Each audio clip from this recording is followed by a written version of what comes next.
Vedere uno sport, il tiro con l'arco, che verrà fatto anche alle mini Olimpiadi.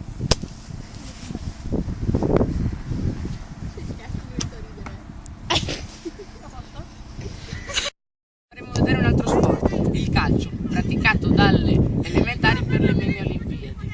Questi due ragazzi dietro di me sono due giocatori del Real Savoia, squadra nata nel 1955. Adesso vi faremo vedere un altro sport, il pattinaggio, che viene praticato anche nelle mini Olimpiadi. Ora una dimostrazione.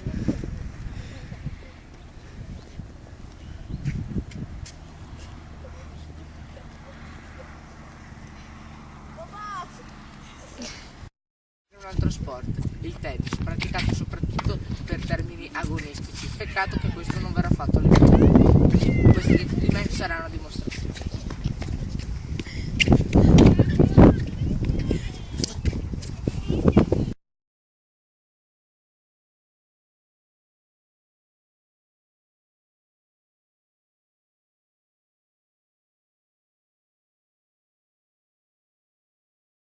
Buongiorno, questa è la palestra ufficiale della nostra scuola e qua facciamo attività fisica.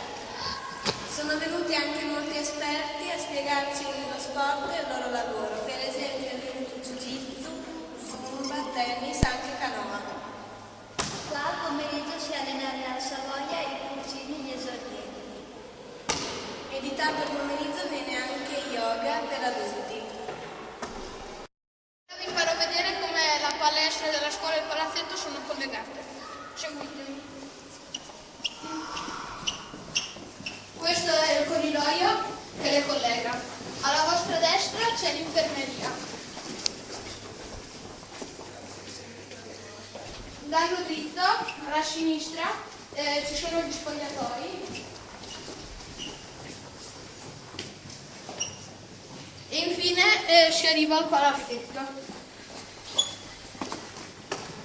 Buongiorno, ecco voi il palazzetto comunale, con strutture e architetture moderne.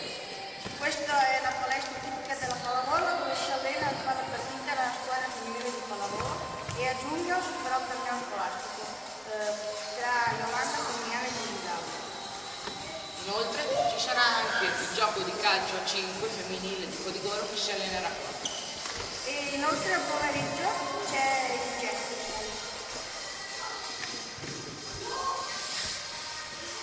Arrivederci.